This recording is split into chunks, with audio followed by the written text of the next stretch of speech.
Gurjeet Walia Palia channel में आपका स्वागत है। मेरे चैनल को सब्सक्राइब नहीं किया तो सब्सक्राइब करें, लाइक करें, बेल आइकन जरूर दबाएं। और आज सुभाष चंद्र बोस जी की जयंती है, तो आज नेताजी सुभाष चंद्र बोस को कोटि कोटि नमन गुरजीत वालिया चैनल पलिया की तरफ से। जय हिंद, जय भारत। नेताजी सुभाष चंद्र बोस ने पहले भारतीय सशस्त्र बल आजाद हिंद फौज का नेतृत्व संभाला और इसे नई ऊंचाइयां दी। उन्होंने देश को आजाद कराने के लिए नारा दिया था, तुम मुझे खून दो, मैं तुम्हें आजादी दूंगा। जंग आजादी के लिए मनोबल बढ़ाते हुए उन्होंने कहा, बहनों और भाइयों, हमने जो आजादी की लड़ाई छेड़ रखी है उसे तब तक जारी रखना होगा जब तक हमें मुकम्मल आजादी हासिल न हो। दलादली, बहस मुबाहस और विभिन्न मतभेदों को भुलाकर विभिन्न दिशाओं में बिखरी सारी ताकत जितना शीघ्र हम केंद्रित कर सकेंगे उतना ही जल्द हम आजादी हासिल कर सकेंगे। हमारे सामने इस वक्त सबसे बड़ी समस्या संघ शासन विधान को हमेशा के लिए दफना देने की है। तभी हम अपने मन के मुताबिक अपना शासन विधान तैयार कर सकेंगे। वर्तमान शासन विधान तो हमारी मर्जी की खिलाफ साम्राज्यवाद को मजबूत कर हमारी गुलामी की जंजीरों को और मजबूत करने के लिए बनाया गया है। इसे आप हरगिज स्वीकार न करें। आप संगठित शक्ति से शांति और अहिंसा पूर्वक आत्म बलिदान करने के लिए जल्द से जल्द तैयार हो जाइए। न मालूम कब बिगुल बज उठे। भारत को आजाद कराने की संभावना सुभाष जी को दूसरे विश्व युद्ध की अंतर्राष्ट्रीय स्थिति में भी दिखाई दी। उन्हें एहसास हुआ कि युद्ध अवश्यंभावी है, चाहे ब्रिटिश सरकार की तरफ से लड़ना पड़े या कि ब्रिटिश सरकार के विरोध में अपने देश की आजादी के लिए, ये हमें चुनना है। अंतर्राष्ट्रीय सहायता हासिल करने के उद्देश्य से उन्होंने दूसरे विश्व युद्ध के दौरान सोवियत संघ, नाजी जर्मनी और जापान जैसे देशों की यात्रा की और ब्रिटिश हुकूमत से आजाद होने के लिए सहयोग मांगा। अंतर्राष्ट्रीय जागरूकता के विषय में उनके विचार। इस वक्त जमाना हमारे अनुकूल है। वर्तमान अंतर्राष्ट्रीय परिस्थिति से हमें लाभ उठाना चाहिए। भारत को भी दुनिया के दूसरे राष्ट्रों के साथ ही जीना मरना है। इसलिए हमें अंतर्राष्ट्रीय परिस्थिति से पूरा वाकिफ रहने की दरकार है। अभी तो हम इच्छा रखते हुए भी हिंदुस्तान के बाहर उपनिवेशों में बसे हुए अपने भाइयों की मदद नहीं कर सकते, जबकि रोज रोज उन्हें ब्रिटिश साम्राज्य का भूत बेतरह सताता है। वे भी हमारे ही खून है, हम उन्हें भला कैसे भूल सकते हैं। जलियांवाला बाग हत्याकांड ने उन्हें बहुत विचलित किया। महात्मा गांधी के नाम जारी एक प्रसारण में उन्होंने कहा था, मैं जानता हूं कि ब्रिटिश सरकार भारत की स्वाधीनता की मांग स्वीकार नहीं करेगी। भारत की स्वाधीनता की आखिरी लड़ाई शुरू हो चुकी है। आजाद हिंद फौज के सैनिक भारत की भूमि पर सफलतापूर्वक लड़ रहे हैं। हे राष्ट्रपिता, भारत की स्वाधीनता के इस पावन युद्ध में हम आपका आशीर्वाद और शुभकामनाएं चाहते हैं। स्वतंत्रता में हम जिएं और मरें, स्वतंत्रता ही उनका उद्देश्य था। भारत आज चिरकालीन शोषण के कारण दरिद्रता की चक्की में पीस रहा है। महामारी आदि बीमारियों का भारत घर हो रहा है। निरक्षरता अभी फैली हुई है। वैज्ञानिक साधन हमें मुयस्सर नहीं जिससे खेती की उन्नति कर सके। दो शाम रोटी मुहाल है। इन सब कुरोगों की एकमात्र रामबाण औषधि आजादी है। वो राष्ट्रीय एकता पर निर्भर करती है। असंगठित और कमजोर रहना पाप है। गुलामी सब कष्टों और पापों की जड़ है। अब गुलामी की जंजीरों को तोड़ने के लिए एक दिल एक प्राण होकर कटिबद्ध हो जाइए और तन मन धन और प्राण की बाजी लगाने को तैयार रहिए। हिंदुस्तान अब गुलाम नहीं रह सकता और न कोई ताकत इसे गुलाम रख ही सकती है। हाँ, हमें स्वतंत्रता का मूल्य चुकाना होगा। आप इसके लिए तैयार हो जाइए, जिससे यदि हम गुलाम हिंदुस्तान में पैदा हुए हैं तो स्वतंत्र हिंदुस्तान में जीवे और मरे। तभी आजाद हिंदुस्तान दुनिया को नए नए संदेश दे सकेगा। जर्मनी में उन्होंने इंडियन लीग की स्थापना की। परंतु राजनीतिक मतभेद की वजह से वो पूर्वी एशिया चले गए, जहां रास बिहारी बोस ने उन्हें आजाद हिंद फौज का नेतृत्व सौंप दिया।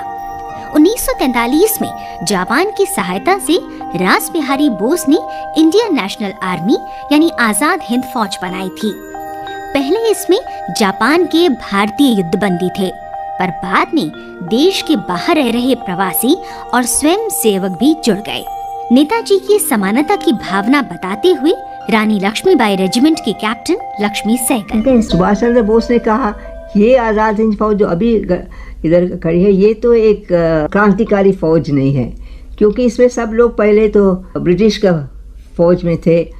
तो इसलिए हम जितनी हिंदुस्तानी हैं इस पूर्वी एशिया में सबको हम इजाज़त देते हैं 18 साल और 25 साल के बीच में जो नौजवान अगर उसका तंदुरुस्ती ठीक है और मेडिकल जांच के बाद वो सब इस फौज में शामिल होने के लिए। इसलिए आज़ाद हिंद फौज का जब सुभाष चंद्र बोस जब उधर आया उसका 30-32 हज़ार का तो था और बाद में 60-65 हज़ार तक हो गया, क्योंकि आधा से ज़्यादा उसका रिक्रूट वो सब सिविलियन लोग थे। और फिर नेताजी ने कहा मगर ये भी काफ़ी नहीं है, क्योंकि हमारा देश का एक आधा आबादी को हम लोग बिल्कुल नजरअंदाज करके कैसे चले, वो है हमारा महिला।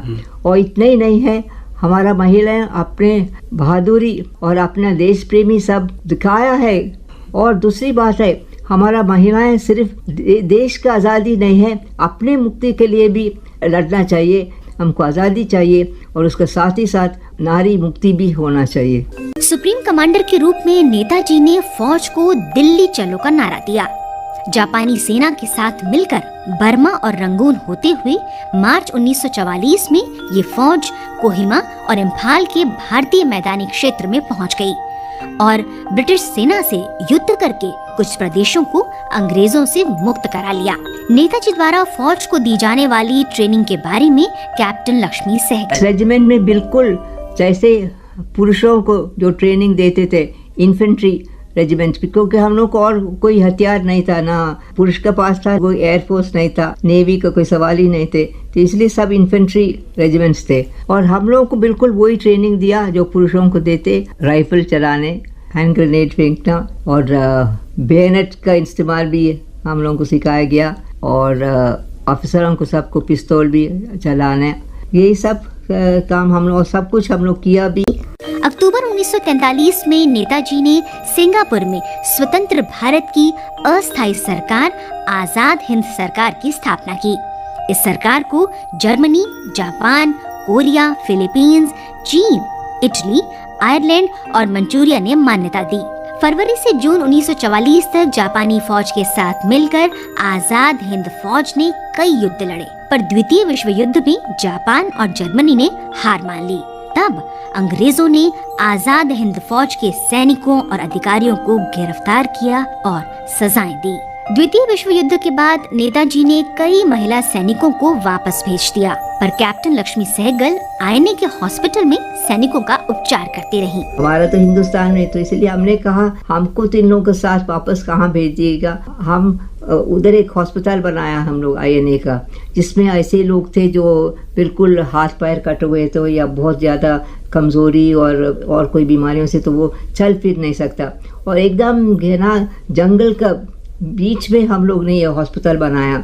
तो हमने कहा उस हॉस्पिटल में हम काम करेंगे और उधर, मगर नेताजी आया था उस हॉस्पिटल का मुआयना करने के लिए, और जिस दिन आया उधर क्योंकि चारों तरफ तो जासूस तो बहुत थे, खबर मिल गया तो जैसे नेताजी निकल गया तो दूसरे दिन बहुत भारी बमबारी हुआ और हॉस्पिटल बिल्कुल चूर हो गया, बहुत सारे लोग मर गया, और जितनी बचाया है उन लोगों को सबको हम लोग बैलगाड़ी वाड़ी में डाल के हम लोग किसी हाल में रंगून पहुंचने के लिए कोशिश किया, मगर रास्ते में पकड़ा गया। और फिर ये गोरिल्ला फोर्सेस हम लोगों को तो 1 महीना रखा था कैद बन के, और फिर वहाँ से हमें रंगून लेके आया, वहाँ भी हमें 1 साल ऐसे हाउस अरेस्ट में रखा। हिंदुस्तान में मार्च 1946 में हम पहुँचे।